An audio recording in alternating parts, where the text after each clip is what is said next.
नमस्कार जय जगन्नाथ आम चैनल को आपण मानकु बहुत बहुत स्वागत। सांग माने 1 जनवरी दिन जदि एही उपायटी करिनेउछंती तो निश्चित भाबरे आपणको माता लक्ष्मींकर विशेष कृपा प्राप्ति हेबो एवं आपणकर दरिद्रता मध्य सबुदिन पई नाश होई जिवो। आपण निश्चित भाबरे धनवान बनि जिवे। तो निश्चित भाबरे आपण नुआ वर्षर प्रथम दिन रे एही उपायटी करिवार अछि। नुआ वर्षर प्रथम दिन आपण गाई को एही जिनिस खुआई दियंतु। निश्चिंत भाबरे समस्त प्रकारर समस्यारू आपणको मुक्ति मिली जिवो। संपूर्ण वर्षटी रे आपणको धनर अभाव हेबो नाही। सांग माने नूतन वर्षर प्रथम दिन रे जदि आपण किछि पुण्य काम करंती तो एहा आपणको निश्चित भाबरे वर्ष सारा शुभ फल प्रदान करिथाए। नूतन वर्ष प्रथम दिन रे जदि आपण तीर्थ जल रे स्नान करंती दान करंती जो माने असहाय व्यक्ति अटंती सेमानंकु साहाय्य करंती वृक्षरोपण करंती एभली किछि कार्य करंती तो निश्चित भाबरे आपणंकु एहार पुण्य फल वर्ष सारा प्राप्ति होइथाए। सेथिपाई एही नुआ वर्ष दिन गाई को चुपचाप खुआई दियंतु एही जिनिसटी आपणको कोटि पुण्य प्राप्ति हेबो एवं माता लक्ष्मींकर विशेष कृपा मध्य प्राप्ति हेबो। जीवनर समस्त दुख कष्ट समस्या दूर हेबा सहित समस्त मनस्कामना मध्य पूर्ण हबो। तेबे सांग माने भिडियोटी रे आगको बढ़िबा पूर्वरु भिडियो को गोटे लाइक करी चैनल को सब्सक्राइब करि दियंतु एवं कमेंट बॉक्स रे भक्ति और श्रद्धा सहित जय मां लक्ष्मी निश्चय लिखंतु। तेबे सांग माने आसंतु जानि नेबा गाईर सेवा किपरि करिबा उचित एवं केउ गाई को कोन खाइबा को देबा द्वारा आपणक गृह रे धनर वृद्धि होइथाए। सांग माने शास्त्र रे गाई को गोमाता बोली वर्णना करा जायछि एवं समस्त देवादेवी माने मध्य गोमातार पूजा करिथांती। गोमातांकर शरीर रे 33 कोटी देवादेवींकर निवास होइथाए। गाईटी अत्यंत निर्मल शांत पवित्र एवं निष्पाप प्राणी होइथाए। चतुर्वेद रे गाई को आमर पालन पोषण करुथिबा कामधेनु माता बोली कुहा जाइथाए। गाईर दर्शन मात्रे ही मनुष्यर हजारे पाप नष्ट होई जाइथाए। सेथिपाई एही निष्पाप गोमाता उपरे कदापि भी अत्याचार करिबा उचित नुहे। गाई को मारिबा किंबा कौनसी प्रकारर कष्ट देबा केबे भी उचित होई न थाए। एहा द्वारा आपण बहुत बड़ पापर भागी होइतांती। जेउ मनुष्य बिना स्वार्थ रे गोमातांकर सेवा करिथाए सेही मनुष्य को जीवन रे समस्त प्रकारर सुख सुविधा प्राप्त होइथाए एवं मृत्यु परे सेही व्यक्ति को गोलोक मध्य प्राप्त होइथाए। जेउ नारी गृह रे बनाइथिबा प्रथम रुटी को गाई को खुआई थाए सेही नारी सारा जीवन अह्य सुलक्षणी होई रहिथाए। तार सिंदूर को सर्वदा भगवान रक्षा करिथांती। जेउ व्यक्ति गाई ठारू प्राप्त पंचद्रव्य को निज गृह रे सर्वदा रखिथाए सेही गृह रे दुख कष्ट केबे भी प्रवेश करि पारि न थाए एवं जेउ व्यक्ति प्रत्येक दिन गोमातांकर किछि ना किछि सेवा करिथाए से व्यक्ति अत्यंत पुण्यशाली होइथांती। शास्त्र रे गोमातांकु मां लक्ष्मींकर स्वरूप बोली माना जाइथाए। सेथिपाई गोमातांकर पूजा करिबा द्वारा आपणकर जीवनरु दरिद्रता दूर होई जाइथाए।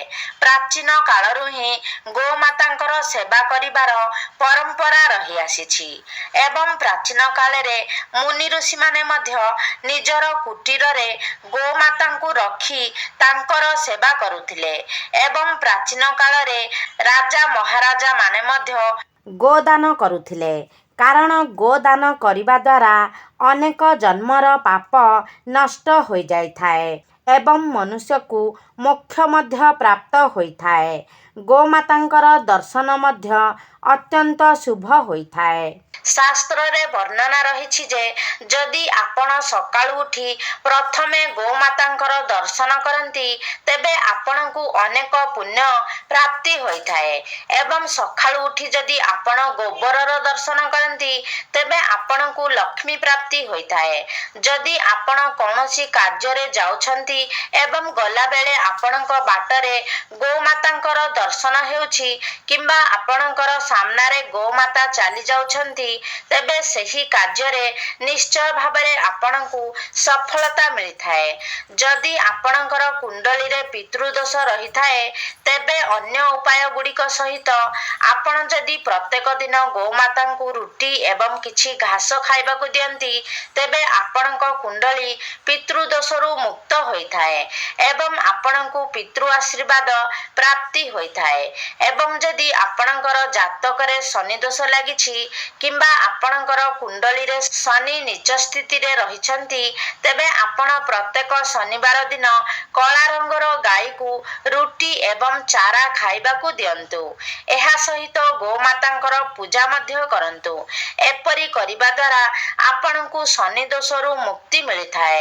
ସାଙ୍ଗମାନେ, ଯଦି ଆପଣଙ୍କର କୁଣ୍ଡଳୀରେ ଶୁକ୍ର ଗ୍ରହଙ୍କର ସ୍ଥିତି ଦୁର୍ବଳ ରହିଥାଏ ତେବେ କୁଣ୍ଡଳୀରେ ଶୁକ୍ରଙ୍କର ସ୍ଥିତି ମଜବୁତ କରିବା ପାଇଁ ଆପଣ ପ୍ରତ୍ୟେକ ଦିନ ଧଳା ରଙ୍ଗର ଗାଈକୁ ସକାଳେ ପ୍ରସ୍ତୁତ ହୋଇଥିବା ରୁଟି ଖାଇବାକୁ ଦିଅନ୍ତୁ। ଏପରି କରିବା ଦ୍ୱାରା ଆପଣଙ୍କର କୁଣ୍ଡଳୀରେ ଶୁକ୍ର ଗ୍ରହଙ୍କର ସ୍ଥିତି ମଜବୁତ ହୋଇଥାଏ। ଏବଂ ଯଦି ଆପଣଙ୍କର କୁଣ୍ଡଳୀରେ ବୁଧ ଗ୍ରହ ଖରାପ ସ୍ଥିତିରେ ରହିଛନ୍ତି କିମ୍ବା ଦୁର୍ବଳ ଅବସ୍ଥାରେ ରହିଛନ୍ତି ତେବେ ଆପଣ ପ୍ରତ୍ୟେକ ବୁଧବାର ଦିନ ଗୋମାତାଙ୍କୁ ସବୁଜ ଚାରା ଖାଇବାକୁ ଦିଅନ୍ତୁ। ଏପରି କରିବା ଦ୍ୱାରା ଆପଣଙ୍କର କୁଣ୍ଡଳୀରେ ବୁଧ ଗ୍ରହଙ୍କର ସ୍ଥିତି ଠିକ ହୋଇଯାଇଥାଏ।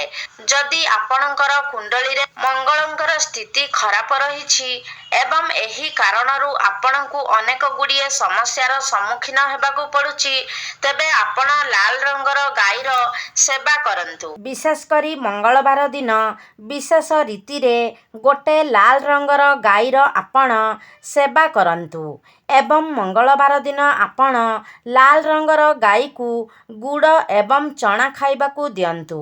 ଏପରି କରିବା ଦ୍ୱାରା ଆପଣଙ୍କର ଜାତକରେ ମଙ୍ଗଳଙ୍କର ସ୍ଥିତି ଠିକ ହୋଇଯାଇଥାଏ ଏବଂ ମଙ୍ଗଳ ଆପଣଙ୍କୁ ଶୁଭ ଫଳ ପ୍ରଦାନ କରିଥାଏ।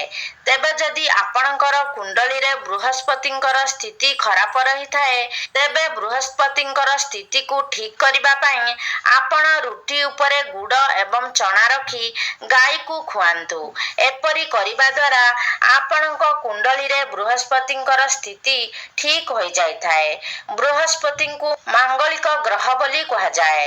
ବୃହସ୍ପତି ଆପଣଙ୍କର ଜୀବନରେ ସମସ୍ତ ପ୍ରକାରର ମାଙ୍ଗଳିକ କାର୍ଯ୍ୟ ଉପରେ ପ୍ରଭାବ ପକାଇଥାନ୍ତି।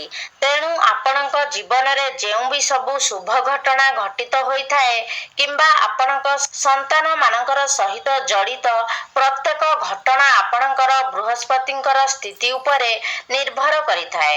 ତେଣୁ ବୃହସ୍ପତି କୁଣ୍ଡଳୀରେ ଭଲ ସ୍ଥିତିରେ ରହିବା ଆପଣଙ୍କ ଜୀବନ ପାଇଁ ଅତ୍ୟନ୍ତ ଗୁରୁତ୍ୱପୂର୍ଣ୍ଣ ହୋଇଥାଏ।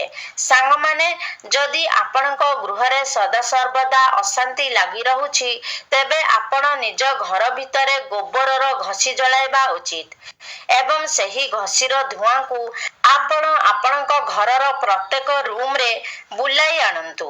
ଏହା ଦ୍ୱାରା ଆପଣଙ୍କ ଘରର ସମସ୍ତ ନକାରାତ୍ମକ ଉର୍ଜା ଗୁଡ଼ିକ ନଷ୍ଟ ହୋଇଯାଇଥାଏ ଏବଂ ସକାରାତ୍ମକ ଉର୍ଜାର ସଞ୍ଚାର ହୋଇଥାଏ। ଗାଈର ଦୁଧ, ଦହି, ଘିଅ, ଗୋବର ଏବଂ ଗୋମୂତ୍ର ଏହି ପାଞ୍ଚଟି ଦ୍ରବ୍ୟର ମିଶ୍ରଣରେ ପଞ୍ଚଦ୍ରବ୍ୟ ବନାଯାଏ। ଏହାକୁ ପଞ୍ଚଗବ୍ୟ ବୋଲି ମଧ୍ୟ କୁହାଯାଇଥାଏ ଏବଂ ଏହା ପାପନାଶକ ହୋଇଥାଏ।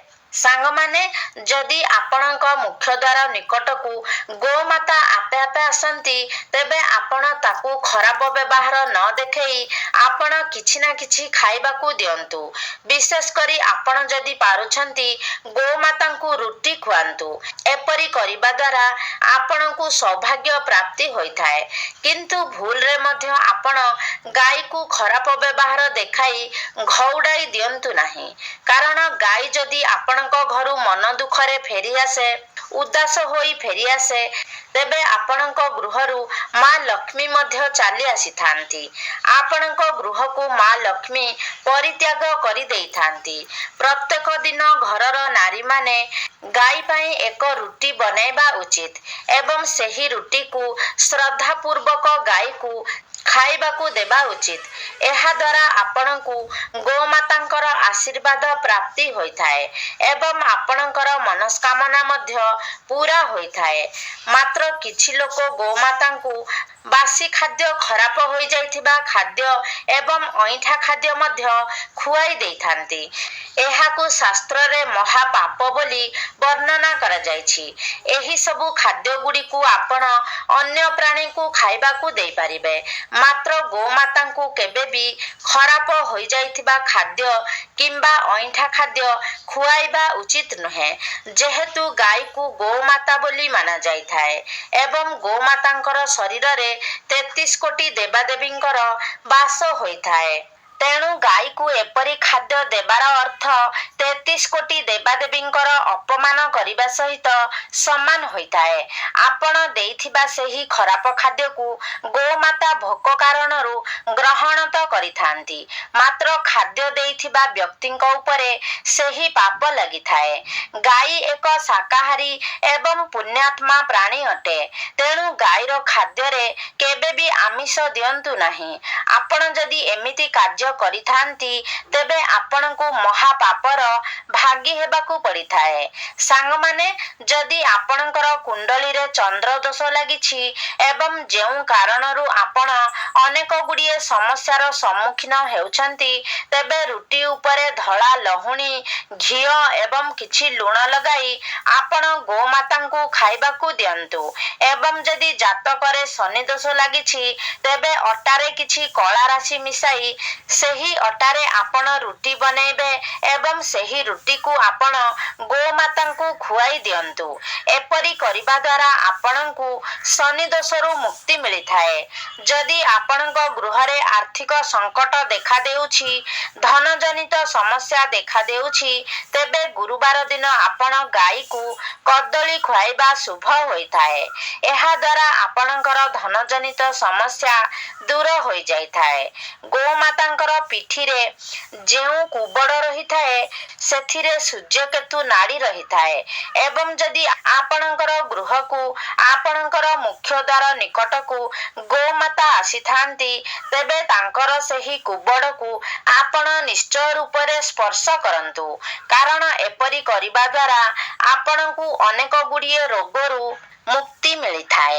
ଶାସ୍ତ୍ରରେ ବର୍ଣ୍ଣନା କରାଯାଇଛି, ଯେଉଁ ବ୍ୟକ୍ତି ନିଃସ୍ୱାର୍ଥପର ଏବଂ ଶ୍ରଦ୍ଧାଭାବ ନେଇ ଗୋମାତାଙ୍କୁ ସେବା କରିଥାଏ, ସେହି ବ୍ୟକ୍ତି ମୃତ୍ୟୁ ପରେ ଗୋମାତାଙ୍କର ଲାଞ୍ଜକୁ ଧରି ବ୍ୟକ୍ତିଙ୍କର କେବେ ବି ଅକାଳ ମୃତ୍ୟୁ ହୋଇନଥାଏ ଏବଂ ସେହି ବ୍ୟକ୍ତିଙ୍କୁ ସୌଭାଗ୍ୟ ପ୍ରାପ୍ତି ହୋଇଥାଏ। ଯଦି ଆପଣଙ୍କୁ ଦୁର୍ଭାଗ୍ୟ ପିଛା ଛାଡୁନାହିଁ, ସର୍ବଦା ପ୍ରତ୍ୟେକ କାର୍ଯ୍ୟରେ ଆପଣଙ୍କୁ ବିଫଳତା ହିଁ ହାତ ଲାଗୁଛି, ତ ଆପଣ ହାତରେ ଗୁଡ଼ ରଖି ଗୋମାତାଙ୍କୁ ଚଟାନ୍ତୁ। ଏପରି କରିବା ଦ୍ୱାରା ଆପଣଙ୍କର ଶୋଇ ରହିଥିବା ଭାଗ୍ୟ ଜାଗ୍ରତ ହୋଇଥାଏ ଏବଂ ଆପଣଙ୍କୁ ପ୍ରତ୍ୟେକ କାର୍ଯ୍ୟରେ ଆପଣଙ୍କ ଭାଗ୍ୟର ସାଥ ମିଳିଥାଏ। ଆପଣ ଯଦି ଗୋମାତାଙ୍କୁ ରାଶି ଲଡୁ କିମ୍ବା ରାଶିରେ ପ୍ରସ୍ତୁତ କୌଣସି ବି ଦ୍ରବ୍ୟ ଖାଇବାକୁ ଦିଅନ୍ତି, ତେବେ ଆପଣଙ୍କୁ ଅଖଣ୍ଡ ସୌଭାଗ୍ୟ ପ୍ରାପ୍ତି ହୋଇଥାଏ। ତେବେ ସାଙ୍ଗମାନେ, ଏହି ନୂଆ ବର୍ଷ ଦିନ ଆପଣ ଗୋମାତାଙ୍କୁ ଏହି ଜିନିଷ ଗୁଡ଼ିକ ମଧ୍ୟରୁ ଯେକୌଣସି ଗୋଟିଏ ଜିନିଷ ଖୁଆଇ ଦିଅନ୍ତୁ। ନିଶ୍ଚିତ ଭାବରେ ଆପଣଙ୍କର ସମସ୍ତ ମନସ୍କାମନା ପୂର୍ଣ୍ଣ ହୋଇଯିବ। ତ ସାଙ୍ଗମାନେ, ଆଶା କରୁଛି ଆଜିର ଭିଡ଼ିଓଟି ଆପଣମାନଙ୍କୁ ନିଶ୍ଚିତ ଭାବରେ ଭଲ ଲାଗିଥିବ। ଯଦି ଭିଡ଼ିଓଟି ଭଲ ଲାଗିଛି, ତାହେଲେ ଲାଇକ୍ କରନ୍ତୁ, ସେୟାର କରନ୍ତୁ। ଆମ ଚ୍ୟାନେଲକୁ ଯଦି ସବସ୍କ୍ରାଇବ୍ କରିନାହାନ୍ତି, ତାହେଲେ ସବସ୍କ୍ରାଇବ୍ କରିଦିଅନ୍ତୁ। ଏବଂ କମେଣ୍ଟ ବକ୍ସରେ ଶ୍ରଦ୍ଧା ଓ ଭକ୍ତିର ସହ ଜୟ ମା ଲକ୍ଷ୍ମୀ ନିଶ୍ଚୟ ଲେଖନ୍ତୁ।